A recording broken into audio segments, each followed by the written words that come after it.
Hey, my name is Russ Livesay. This is a second series of videos that are going to discuss fire forensics. See this as a big open item in terms of both criminal and civil litigation.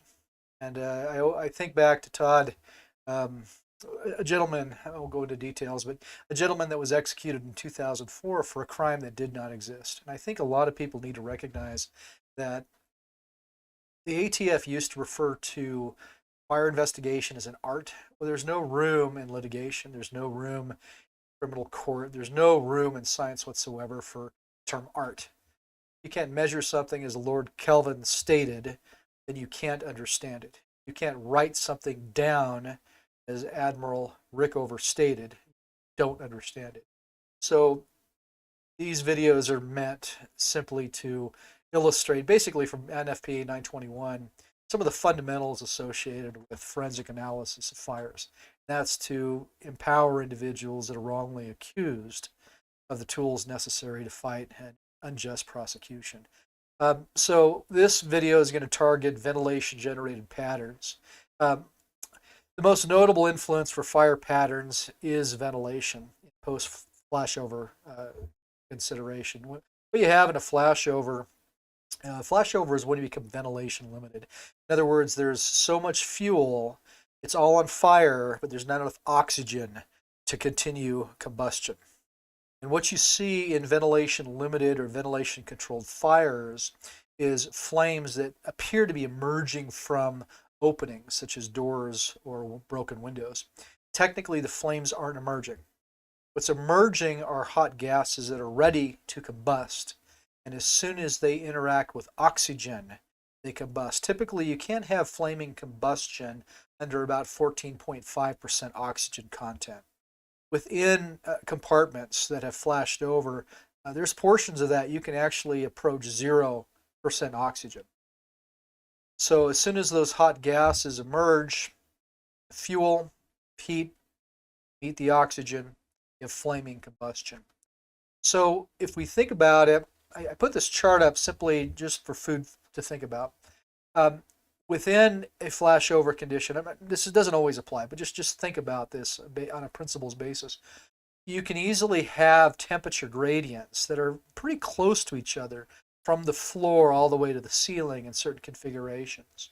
But for that same scenario, you can have significantly divergent oxygen percentiles.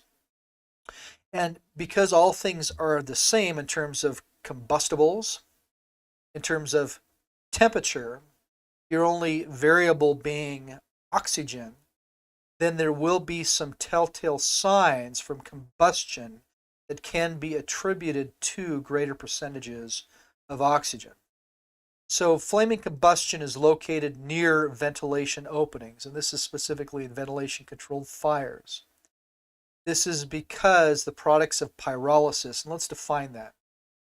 When you heat up cellulose or wood-based material, when you just heat it up, there's off-gassing. And what's clearly necessary to understand is solids don't burn. The gases burn. So during pyrolysis, you reach a certain temperature that you have molecular breakdown and off-gassing of gases that, if exposed to oxygen, can be ignited through piloted ignition. Now, within ventilation-controlled fires, as stated before, you have a lot of heat, you have a lot of combustibles, but you don't have oxygen. So as soon as you have oxygen meeting those hot gases, they will combust. So because air by mass is about 23.3% oxygen, by volume it's 20.9%.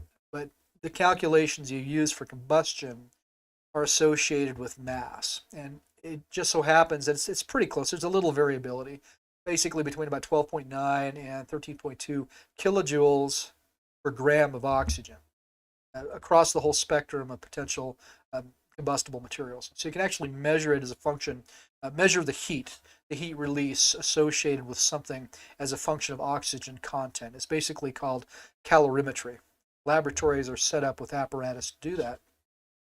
Well, if you think about a fire, once you have a ventilation controlled scenario and you have an opening, you're going to have the buoyancy place the hotter gases, and they can only be subtly hotter. They don't have to be a lot, a little bit warmer. They'll be on top, and they'll be extruding from the compartment outside where they react with the oxygen. Once it's established steady state, you'll have an inflow of air. And air has mass. So you have mass, you have velocity, and consequently you'll have momentum. And that momentum is going to carry that oxygen from its origin into that structure. And this is a prime example.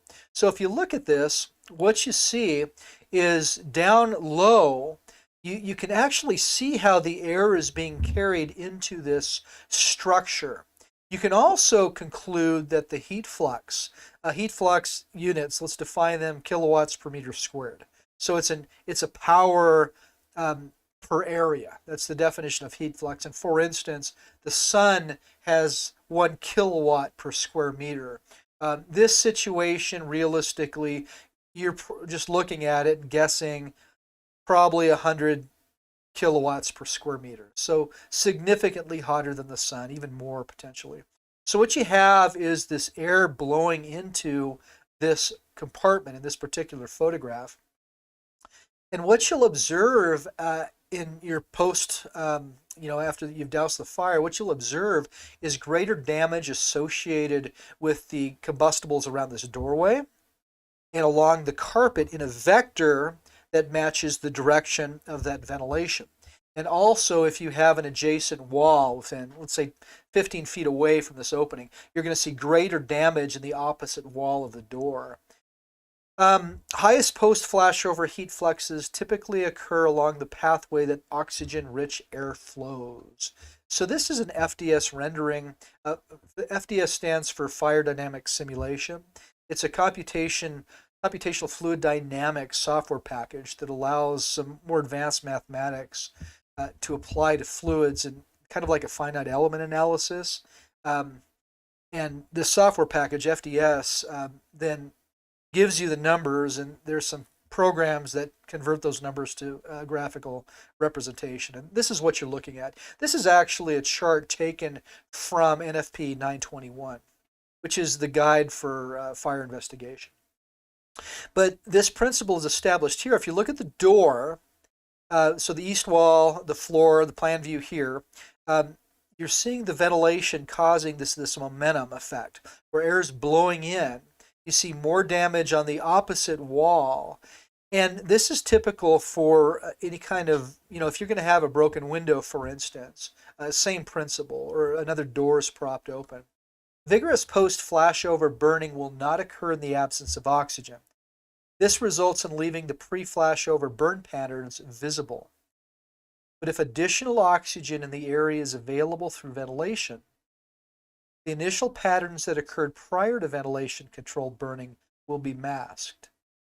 This will obscure the fire origin. Let me explain that. And this is something that has actually resulted in false convictions, because people don't understand this principle.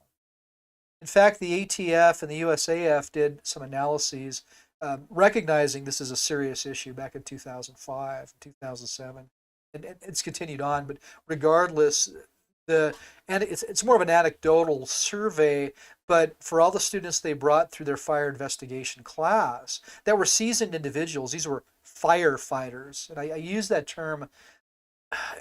When you do arson investigation, you're not getting engineers, you're not getting scientists, you're getting firefighters, and that's extremely problematic. These are not, these are individuals that apply the term art to their field. No, that's results in false criminal convictions and civil litigation that is just pure wrong. But one thing you have associated with flashover is when the whole room goes to ventilation controlled. But when you have a flashover and then you put the fire out before you have ventilation coming in and changing things, right at the point of flashover, put that fire out, you will see the areas, like in a sofa. I have some images I'll show you, but you'll be able to see where the fire originated, or at least have an easier chance of identifying it. What the ventilation does is it will obscure, it will destroy the evidence that did exist prior to ventilation being supplied to that area. This is an interesting analysis. This was a UL test that was performed. They have a specific geometry associated with testing a two-story structure. And in this particular one, what happens is they build it, do a test, they put exactly the same furnishing in a second time when they build it, do another test. But in the second test, they tweak things a little bit. In this case, the vent that's on the left side is closed for this particular test. And the fire origin is the sofa. And you can see that fairly clearly. If you do the exact same test, however, have the vent open, this is the result. It's a significant difference. And the damage caused from ventilation completely obscure what would have otherwise been obvious patterns that would have illustrated that the sofa could have been a potential origin. Here's a similar situation. This is a first floor test, ranch style home. Fire origin is on the far left of this picture. And in this case, what the change here is they suppressed the fire immediately at the time of flashover. And then what they did is they ran the exact same test again, only the second time they extinguished the fire 2 minutes after flashover, simply to illustrate the principle of ventilation. And in this case, they had a door. In this image, it would be on the right side. So observe the fact that this cabinet, closed cabinet, it doesn't have any damage. So keep in mind, this room flashed over. You had flashover occurring. The carpet is slightly damaged, which is typical in a flashover condition. Look here on the wall too, 0 damage on the wall at the bottom. Fire didn't touch it at all. You have some soot residue above basically the top 2/3 as well as the ceiling. Now let's take a look and see what ventilation can do, the ventilation controlled fire, if we allowed this to burn 2 minutes past flashover. What you observe here, this door open, you have significant charring. The charring would not have been present on the pre-flashover fire. You have what's called clean burn. Now, clean burn occurs because you have adequate oxygen. You're not leaving a lot of products of pyrolysis. You're not leaving a lot of soot. The other thing I find interesting is against the far wall, this is likely due to clean burn, well ventilated burning from this ventilation coming in. You also see significantly more damage to the floor and to the set of drawers. So if you did have an origin, let's say post-flashover, an Arson, a firefighter who's promoted to a fire investigator, comes in, that investigator might look down here at the right side of this image and conclude, hey, you could have had a fire origin here. And that simply is not the case. That's a ventilation-related indicator. Here's another analysis. This is kind of interesting. And it has to do in large parts because of the type of obstructions. So here you had this piece of furniture completely destroyed in this fire. You had an opening on the right side, and on the left side is a corridor that leads to openings. So you had air rushing in here. It was constrained because of geometry, but you can see that you honestly have more clean burn up on top. It didn't really burn down here or down here. It's likely that that didn't suffer burning, even though you were post-flashover and you have ventilation. So 2 different results. The former results showed much more damage, but 2 different kind of results due to geometry. And that's a factor that needs to be taken into consideration. So the takeaway here is that ventilation-generated patterns can be greater than that of the patterns caused by the plume of origin. So if you're post-flashover, ventilation controlled, near vents, that oxygen-rich air rushing in will obscure the fire origin. And you need other tools that I'll be discussing in subsequent presentations to analyze that. Here's another interesting example of this geometry effect. You had this love seat here, you had the door open, you had clean burn here, so a lot of ventilation coming in right here, a very hot fire here. Look on the other side though. There was really nothing here. It didn't burn this paint. The other reason I like this image and wanted to introduce this into this discussion is look at the taping marks. This goes to show the ventilation associated with your sheetrock seams. And it demonstrates why it is so important for fire-rated construction that these seams are adequately taped and that the process for acceptance for occupancy involves approving or inspecting the fire-rated construction before you allow a certificate of occupancy to be issued. This is kind of an interesting experiment too. The fire is actually on the bottom wall, the opposite side you don't see. That's where the origin was. In this case, what they did is they performed a series of tests where fire was initiated. In this case, the door was shut. The expanding gases as they heat up were laden with soot, and as you can see, the marks around this door, well, what that is, those are soot marks, deposits left as the hot gases rushed out of this compartment as the gases expanded. Keep in mind, temperature and volume are inversely proportional. So, directly proportional, excuse me. As you raise your temperature, let's say you double your absolute temperature, you're going to double your volume. And that's the principle. You can actually reach flashover in an unventilated room depending on your configuration, simply because of the existing oxygen. Keep in mind that 13.1 kilojoule per gram statement I had earlier for calorimetry. There's 1.2 kilograms of air per cubic meter at ambient conditions, 20 degrees Celsius. So as that increases, keep in mind you double the temperature of your gas, you're going to double its volume at the same pressure.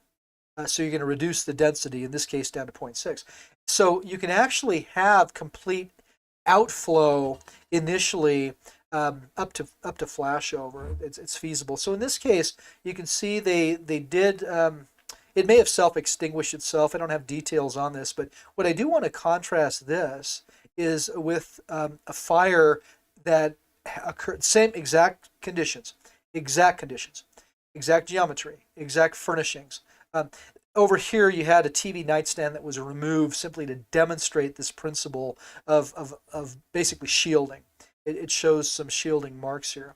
But let's find out what happens if you leave the door open, because the results are completely different. And in this case, you can see that there was a TV stand here. You can also see the momentum of the ventilation, the airflow coming in. You can see how it pushed the soot, about 45 degrees. So there clearly was some velocity here coming in. It completely destroyed the TV stand. And what happens in situations like this is that the fire will go from the origin and it'll follow the available oxygen to the door. So it really distorts the potential patterns that existed pre-flashover that would otherwise indicate where a fire could have occurred. And you need additional tools for that analysis. This is an interesting principle. This is a UL second story building example. So they have a very specific geometry for these analyses. This is their second floor geometry. So what you have is an open door downstairs. In this second floor room, the window is shut. The vents upstairs are shut. And as you can see, clearly flashover conditions, completely covered by soot. But you also see this, an upper and lower smoke layer. So you can see the lower portions of this door, they're not as damaged as the upper layer. So you can see that the layer of smoke probably was around there. If you have the exact same scenario, the exact type of fire, only this time, let's open the vent or the window in this room, a much different outcome occurs. So in this case, you're pulling air from the downstairs. Fresh air comes in, and those hot gases blow past this door and out the upstairs vent. Once again, it demonstrates how geometry is an important feature here because you're not having the inrushing air from that window. You may have a little bit, but the nature of having the stack effect buoyancy from that hot air, you have the cold air downstairs, hot air rises, creates a differential pressure that creates a intense velocity that'll bring that hot air out. So in this case, this type of ventilation effect is going to be different than if you have a first floor type fire. So this is what your isometric view of that UL two-story geometry looks like. The positioning of the door will have an observable effect on the development of patterns within the door jamb because the fire effects and patterns rely on the orientation of the material. Sometimes it's necessary to analyze a fire and try to determine if the door was open or not. In this example, this is basically a scale model of a compartment test where kerosene was burned. It didn't reach flashover, but it just demonstrates the gradient associated with that soot deposition. So this occurred with the door shut, this occurred with the door open. And you can see that there's clearly a line of demarcation that separates the upper smoke layer from the lower one. If you open it at 45 degrees, you'd see an angle associated with that deposition. So these are some tools to use just to understand as far as ventilation features. There's so many documents written on this. Heat flux will be higher in ventilation-controlled fires near ventilation sources. Greater damage will occur near ventilation sources. Differences in post-flashover fires due to ventilation can mask signs of fire origin. Geometry of structures and obstacles play a factor in paths of ventilation resulting in damage. Here's some additional references. NFPA 921 is the best you're going to use. They don't have a lot in that. I think it's 6.2.1 is going to have some ventilation stuff in it, that section. So 6.2.1, you can look through that and identify some additional features. But the real takeaway is make sure you have adequate forensics. I'm going to go through several different principles and create a playlist. This is just one. I've already submitted CHAR. The intent here is just to acquaint people with these principles so that juries are not so dependent on perhaps non-expert witnesses. And let me just give you a couple instances. I mentioned Todd Willingham before. He was the gentleman, he was executed in 2004 because of a 1991 fire that he was convicted of starting, killed his three kids. And it was really bad, the court scene. The fire didn't actually start via arson. There were other factors at play, and it was obvious. You had some really bogus fire investigators that were firefighters and said, oh, you had some strange charring, blah, blah, blah, blah. No. They gave testimony that was ignorant, that was at ARC Foundation. There's another case back east. A guy was convicted, a kid actually was convicted of starting a fire. And what happened, this is interesting. They found gasoline residue. And, there were some other circumstances that pointed to this guy. But he was convicted, and the investigator said that he poured gasoline everywhere and ignited it. And he just maintained his innocence. And what ended up happening is the Innocence Project went and did some additional sampling. And yeah, look, there's gasoline there. But there's leaded gasoline. So the leaded gasoline had been discontinued decades before this fire happened. And what had happened, it's a very common event. People use gasoline as a solvent to remove, lacquer, to remove other kind of, oil-based materials, or even as a thinner for oil-based paints and polyurethane. And it's very common. And people have been convicted and serves jail time because gasoline was found in residue and they had nothing to do with the fire. Boy, there are lots of cases. Look, West. Maybe sometime I'll talk about the Westcliff case. But I guess what I'm getting at is just make sure you understand that there's other arguments. And if you want to look at Todd Willingham, there's several sources on YouTube that you can go and watch, and it'll explain some of the evidence that was overlooked. Anyway, I appreciate your time. These are some references you can look up as well. This bottom one, this is a UL study. It's probably the best you're going to find out there. A very powerful study that'll help you with the forensics. Hey, thank you, and have a good day.